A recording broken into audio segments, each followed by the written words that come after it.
بسم اللہ الرحمن الرحیم۔ ایک مرتبہ سرداران قریش حرم کعبہ میں بیٹھے ہوئے یہ سوچنے لگے کہ آخر اتنی تکالیف اور سختیاں برداشت کرنے کے باوجود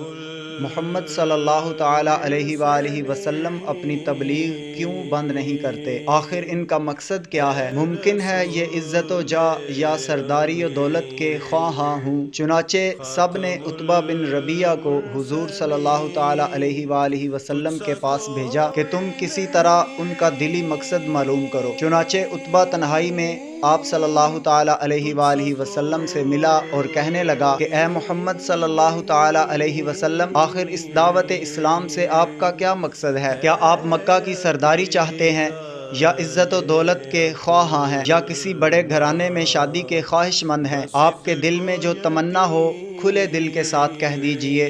میں اس کی ضمانت لیتا ہوں کہ اگر آپ دعوت اسلام سے باز آ جائیں تو پورا مکہ آپ کے زیر فرمان ہو جائے گا اور آپ کی ہر خواہش اور تمنا پوری کر دی جائے گی۔ عتبہ کی یہ ساحرانہ تقریر سن کر حضور رحمت عالم صلی اللہ تعالیٰ علیہ وسلم نے جواب میں قرآن مجید کی چند آیتیں تلاوت فرمائی، جن کو سن کر عتبہ اس قدر متاثر ہوا کہ اس کے جسم کا رونگٹا رونگٹا اور بدن کا بال بال خوف ذوالجلال سے لرزنے اور کانپنے لگا، اور حضور صلی اللہ تعالیٰ علیہ وآلہ وسلم کے منہ پر ہاتھ رکھ کر کہا کہ میں آپ کو رشتہ داری کا واسطہ دے کر درخواست کرتا ہوں کہ بس کیجئے، میرا دل اس کلام کی عظمت سے پھٹا جا رہا ہے۔ عتبہ بارگاہ رسالت سے واپس ہوا، مگر اس کے دل کی دنیا ایک نیا انقلاب رونما کر چکی تھی۔ عتبہ ایک بڑا ہی ساحر البیان، خطیب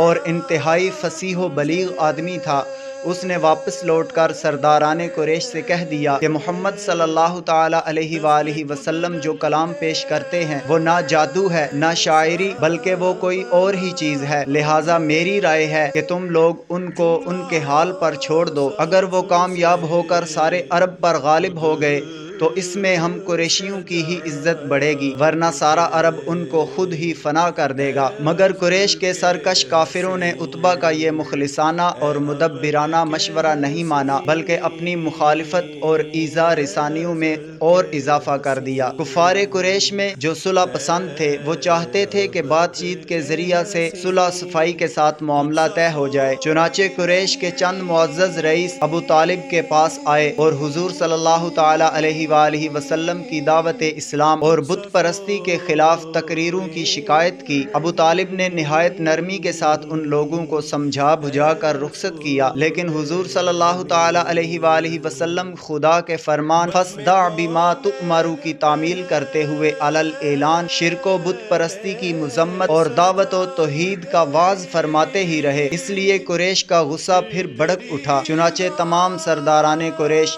یعنی عتبہ، شیبہ، ابو سفیان، عاص بن ہشام، ابو جہل، ولید بن مغیرہ، عاص بن وائل وغیرہ وغیرہ سب ایک ساتھ مل کر ابو طالب کے پاس آئے اور یہ کہا کہ آپ کا بھتیجا ہمارے معبودوں کی توہین کرتا ہے، اس لیے یا تو آپ درمیان سے ہٹ جائیں اور اپنے بھتیجے کو ہمارے سپرد کر دیں، یا پھر آپ بھی کھل کر ان کے ساتھ میدان میں نکل پڑیں تاکہ ہم دونوں میں سے ایک کا فیصلہ ہو جائے۔ ابو طالب نے قریش کا یہ تیور دیکھ کر سمجھ لیا اب بہت ہی خطرناک اور نازک گھڑی سر پر آن پڑی ہے۔ ظاہر ہے کہ اب قریش برداشت نہیں کر سکتے اور میں اکیلا تمام قریش کا مقابلہ نہیں کر سکتا۔ ابو طالب نے حضور صلی اللہ تعالیٰ علیہ وآلہ وسلم کو انتہائی مخلصانہ اور مشفقانہ لہجے میں سمجھایا کہ میرے پیارے بھتیجے، اپنے بوڑھے چچا کی سفید داڑھی پر رحم کرو اور بڑھاپے میں مجھ پر اتنا بوجھ مت ڈالو کہ میں اٹھا نہ سکوں۔ اب تک تو قریش کا بچہ بچہ میرا احترام کرتا تھا،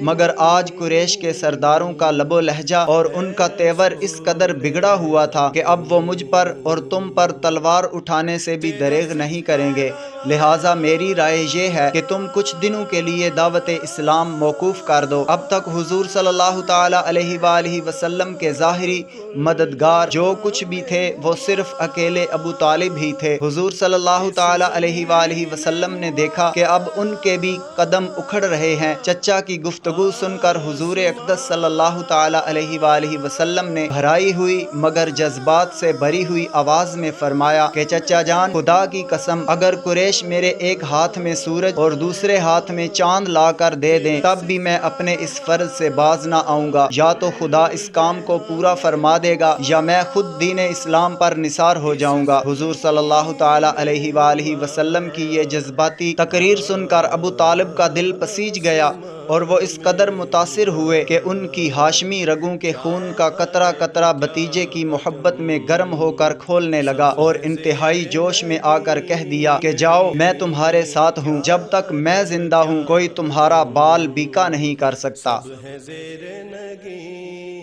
تجھ سا کوئی نہیں، تجھ سا کوئی